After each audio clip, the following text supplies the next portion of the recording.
किसी भी एग्जाम की तैयारी करने से पहले आपको क्यों, किस लिए और कितना प्रतिशत संभावना है क्लियर होने का, ये जानना बहुत आवश्यक है। आप कहोगे इसका क्या, वो सब आगे नेक्स्ट टॉपिक में करेंगे, कोई नहीं। अभी टॉपिक है मतलब किसी भी एग्जाम की तैयारी करना है कि क्या, इसके लिए क्या करना चाहिए, ठीक है। तो सबसे पहले जैसे जिस तरह आप देखिए 10वीं क्लास में जाने के लिए 9th पास होना ज़रूरी है, इसी तरीके से आपको यूपीएससी में अपीयर यानी बैठने के लिए आपका ग्रेजुएशन कंप्लीट होना चाहिए, या आप लास्ट ईयर में भी हो तो भी चलेगा। लेकिन एज मिनिमम 21 साल होना चाहिए, 21 से 32 के बीच में होना चाहिए, सिंपल जनरल होगा, ठीक है। अब नेक्स्ट में जैसे बताएंगे वैसे, तो आपको अपीयर होने के लिए क्या होना चाहिए, सबसे पहले एज कितना होना चाहिए, मिनिमम 21 से 32 के बीच, और आपका ग्रेजुएशन कंप्लीट होना चाहिए, किसी भी ग्रेजुएशन कंप्लीट होना चाहिए आपका किसका, किसी भी यूनिवर्सिटी से आपका होना चाहिए। अब आ गया ये तो भाई आप एलिजिबिलिटी है, अब क्यों किस लिए करना चाहिए नहीं करना चाहिए सब नेक्स्ट में बताएंगे, नहीं तो पहले ही कहेगा निगेटिव हो गया। तो निगेटिव पॉजिटिव क्या है ये चीज़ बाद में बात करेंगे। पहले अब लेते हैं, जैसे अभी मैंने कहा 10वीं में एडमिशन लेने के लिए 9th पास होना जरूरी है, तो फिर 10वीं क्लास का क्या सिलेबस जानना होता है, साइंस है, इसमें फिजिक्स है, मैथ्स है, इंग्लिश है, जो भी हो पैटर्न जानना होता है कि एग्जाम कब होता है।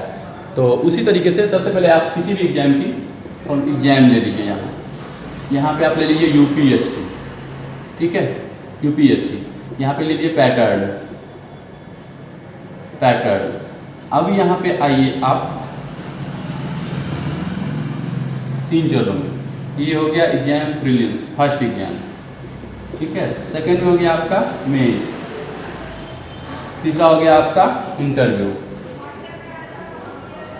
ये आपका मई से लेकर के मई टू अगस्त में एग्जाम होता है। इसका हो गया आपका अक्टूबर से दिसंबर, कभी कभी जनवरी में होता है, दिसंबर, और इसका फरवरी मार्च अप्रैल ले लीजिए, ठीक है, इसमें इंटरव्यू होता है।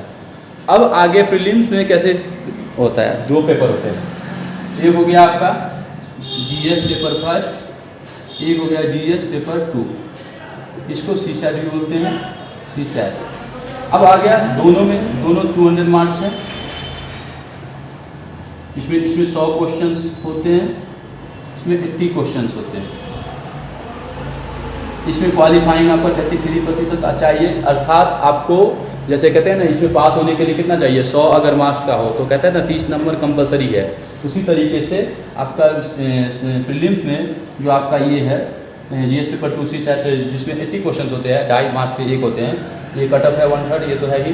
तो ये आपका 33% यानी 66 नंबर कंपलसरी है आपको 200 में से। इसका काउंटेबल नहीं होता, ये क्वालिफाइंग चाहिए। अब इसका जीएस पेपर 2 में इसमें 200 मार्क्स है, इसका जो है आपका इस बेसिस पे होता है सिलेक्शन, इसमें तो क्वालिफाइंग चाहिए। तो इसमें हो गया, आप जैसे पिछले साल था कट ऑफ 98, ठीक है। तो अब ये हो गया आपका प्रीलिम्स का, ठीक है, 1/3 कट ऑफ है। तो प्रीलिम्स का आपने जान लिया यहाँ पे ये चीज़। अब आते हैं ये चरण अगर पास कर गए, ठीक है, तो तैयारी मेंस, तो आपको तो 3 महीना का टाइम है, तो 3 महीना में कैसे तैयारी कीजिएगा, इसलिए सब कुछ एक साथ ही आपको मेंटेनेंस करके चलना पड़ता है। तो पहले पैटर्न जान लीजिए, तो प्रीलिम्स हो गया। अब आते हैं मेंस में, इसमें आपके हो गए पेपर जीएस के 4 पेपर हो गए। एक हो गया आपका ऑप्शनल के 2 हो गए, पेपर फर्स्ट पेपर 2। जीएस के आपके 4 हो गए, 1 2 3 4, ठीक है, 4 पेपर। अभी मैं ये समझा रहा हूँ, ये नहीं बता रहा हूँ कि किस पेपर में क्या आ रहा है, ठीक है, ये आपको फॉर्मेट समझा रहा हूँ पैटर्न के, ये जानना बहुत जरूरी है। किसी भी एग्जाम में पहले आप उसका फॉर्मेट निकालें, कैसे क्या प्रोसेस है वहाँ तक पहुँचे पहले। तो आपका ये हो गया, जिसमें सभी पेपर्स होते हैं 250 मार्क्स के होते हैं, ये सभी 250 मार्क्स के होते हैं। तो आप ऐसे कैलकुलेट कीजिए, तो 250 × 4 यानी 1000, ये हो गया आपको 250 × 2, यहाँ पे 250 × 2 यानी ये हो गया आपका 500। और एस से एक पेपर होता है, एस से ये आप किसी भी लैंग्वेज में आप लिख सकते हो। तो ये हो गया आपका 250 × 1 यानी कि 250, तो टोटल हो गया आपका 1700 मार्क्स। अब इसमें 2 क्वालिफाइंग पेपर होते हैं, जो एक इंग्लिश कंपलसरी होता है और एक कोई भी इंडियन लैंग्वेज लीजिए, इंडियन लैंग्वेज। ये आपका हो गया क्या कहते हैं 300, यानी जो काउंटेबल नहीं है मार्क्स। ये हो गया आपका क्वालिफाइंग पेपर है, ठीक है। तो ये चीज़ हो गया आपका मेंस का। अब आगे इंटरव्यू, अगर ये भी आपने पास कर लिया, अब इसमें देखिए क्या तब कैसे क्या होता है ये चीज़ हम जानते हैं, इसको डिटेलिंग करते हैं।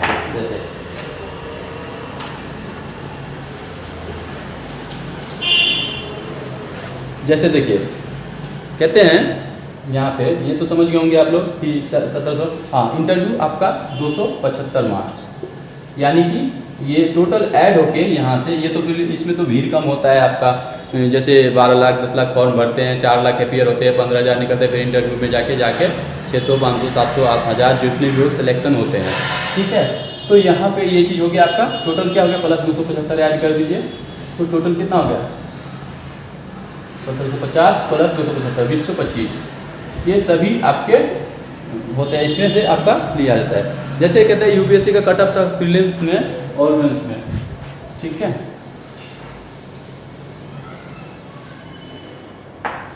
जैसे इसका था, जैसे आपका पिछली साल, ये थोड़ा सा दे देते हैं, जैसे 98 पे था आपका प्रीलिम्स में, ये क्योंकि ये तो क्वालिफाइंग था, मैंने पहले बताया कि सीसेट वाले टर्म जो है, जो जीएस पेपर तो क्वालिफाइंग है इसमें मेरिट लिस्ट पे, ठीक है। ओबीसी का 95 पे था,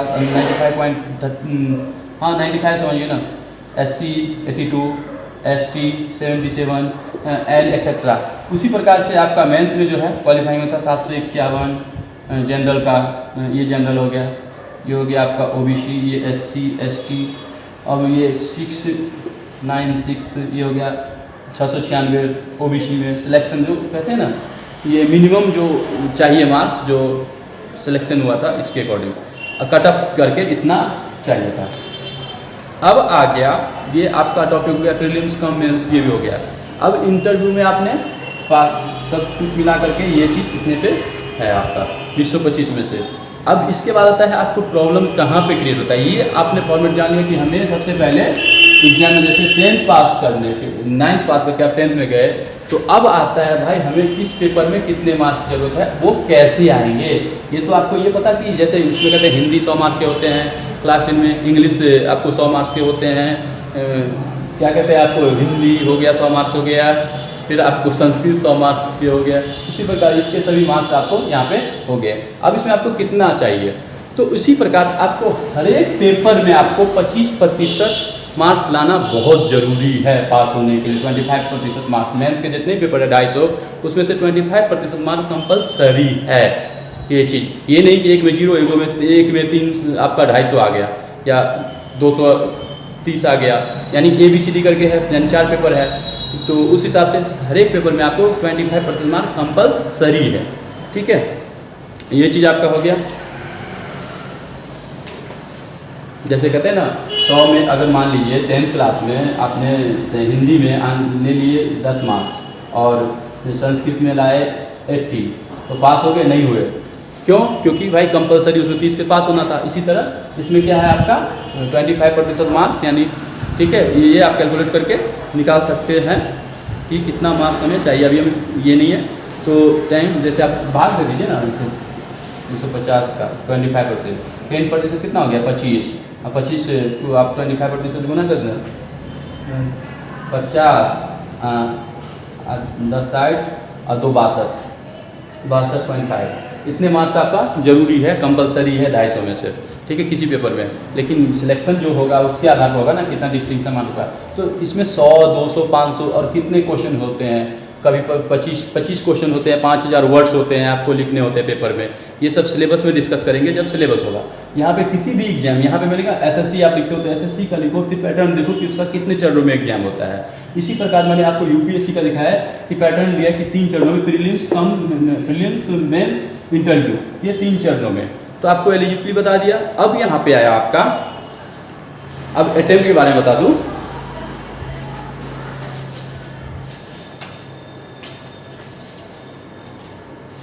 अब देखिए यहाँ पे जनरल का कर दिया गया है 6 अटेम्प्ट, जनरल में हो गया आपका 6 अटेम्प्ट, अटेम्प्ट जो दिया गया है, जनरल वाले को कितना दिया गया है,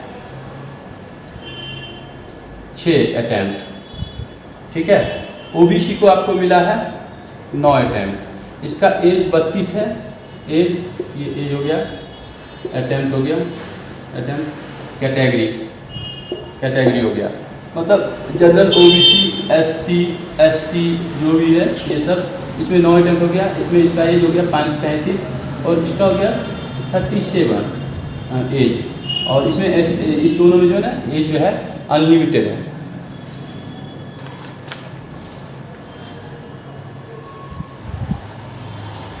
अब यहाँ पे अनलिमिटेड तो बोल दिए, लेकिन अनलिमिटेड कितना, यानी यहाँ पे एज लिमिट है 37, लेकिन आपका अटेम्प्ट क्या है, अनलिमिटेड है। यानी 21 वर्ष से डायरेक्ट अगर SC ST में है, आप शेड्यूल्ड ट्राइब शेड्यूल्ड कास्ट में है, तो आप क्या कर सकते हो, आप 21 वर्ष से भी डायरेक्ट बैठ सकते हो, हर साल बैठ सकते हो, 37 ईयर तक आप बैठ सकते हो। 21 साल पास हो गए। अब ये तैयारी तो नेक्स्ट में मैं बताऊंगा कि तैयारी कैसे होगा। ये तो पैटर्न का फॉर्मेट है, ये चीज़ जानने के बाद आपको पता चलेगा कि हमें इसमें करना है या नहीं करना है। अगर इसके बाद हाँ डाले तो देखिए बहुत सारे आते हैं, फाइनेंशियल प्रॉब्लम आते हैं, आपका ब्रेन क्या है, कितना चीज़ आप कितना टाइम दे सकते हो, इस बीच में कैसे बाधा आएंगे। ये चक्रव्यूह से निकलने के लिए इसका टॉपिक जब सिलेबस करेंगे ना, तो कैसे बाधा आता है ये चीज़ बताएंगे। तो किसी भी एग्जाम की तैयारी करने से ये फॉर्मेट आप बना के जरूर देख ले कि हमें कैसे क्या करना पड़ेगा। तो ये भी इसमें भी है आपका 37, ठीक है। बाकी फिजिकली जो डिजेबल्ड है इसके 35 है, ठीक है। यहाँ पे benchmark disability person defence system में है, इसका है आपका 35, 9 अटेम्प्ट है। लेकिन यही SC ST में जो है ना आपका एज तक जो है आप अपीयर हो सकते हैं। तो ये चीज़ हो गया। OBC में 35 है, ठीक है। अब आगे इंटरव्यू पे, इंटरव्यू में आपने हो गया तो हो गया, ठीक है। ये चीज़ हो गया आपके। किसी भी एग्जाम का ये फॉर्मेट जानना आपको बहुत ज़रूरी है। ये चीज़ फॉर्मेट जानने के बाद आप आ गया सिलेबस पे कि भाई अब इसको पढ़े कैसे। ये तो पता चल गया कि UPSC में ये अपीयर होने से पहले हमें क्या करना चाहिए, 21 साल है कि नहीं। और दूसरी बात क्या है, ग्रेजुएशन किसी भी यूनिवर्सिटी से होना चाहिए कंप्लीट, ठीक है। इसके बाद क्या है कि भाई इस 3 चरणों में होता है, ये इतना का होता है। फिर लेकिन इसके बाद अब भाई तैयारी कैसे करें, तो भाई फाइनेंशियल प्रॉब्लम नहीं है, हमें पढ़ने में नहीं है, लोग कह रहे हैं, लोग को देख रहे हैं, ये सभी प्रॉब्लम आते जाएंगे। तो ये सभी प्रॉब्लम निकलने के लिए जब मैं सिलेबस बताऊंगा ना, जैसे सिलेबस क्या पढ़ना है नहीं पढ़ना है सिलेबस के अकॉर्डिंग, ये तो आपका मैंने इनडायरेक्टली ये बताया। आप सिलेबस के अंदर का जो पार्ट होता है, ये पैटर्न हो गया। आप सिलेबस के अंदर जैसे साइंस हो गया, तो जैसे सिलेबस के अंदर इंडियन पॉलिटी कितना पढ़ना है, क्योंकि है तो अथाह, तो पास होने के लिए तो आपको क्या पढ़ना है जरूरी है, तो जानना पड़ेगा ना। लाखे लोग बोल दे, लिमिट तो हो, किसी चीज़ का सिलेबस होगा तो होगा ही, तो ये चीज़ करना ज़रूरी है। तो ये चीज़ समझाएंगे ना, तो आपको ये जो आपका ये जो यहाँ पे आप हिंट दे देता हूँ सिर्फ, जैसे IAS की आप तैयारी करते हैं तो इसमें चक्रव्यूह कैसे बनता है। ये हो गया आपका मनी प्रॉब्लम, पेरेंट्स, अब प्रॉब्लम नहीं कर सकते हैं, ये मनी। अब कहाँ से आप इफर्ट्स है, पेरेंट्स, फ्रेंड्स, ठीक है। आप खुद कितना कैपेसिटी क्या है, टाइम, ये सब कैसे आपको मैनेज करना है, रिलेशन सबको मैनेज करके आपको चलना है। और फिर भी देखना है क्या ये पॉसिबल हो सकता है, तो आप कीजिए। अगर लग रहा है नहीं और इससे पहले ही बाधा हो जाएगा तब भी कीजिए, आपको नॉलेज तो आ ही जाएंगे। नॉलेज में क्या है, नॉलेज आ ही जाएंगे, इसका मतलब ये नहीं कि पहले, लेकिन एक आइडिया लग जाएगा कितना प्रतिशत चांस है पास होने की। तो ये चीज़, ये कंपेयर कैसे करना है, कहाँ से कैसे वार प्रहार होता है या कोई चीज़, ये सभी जब सिलेबस तैयार करेंगे फॉर्मेट, तो हम बताएंगे कि कैसे क्या होता है। बाकी ओके, बाय।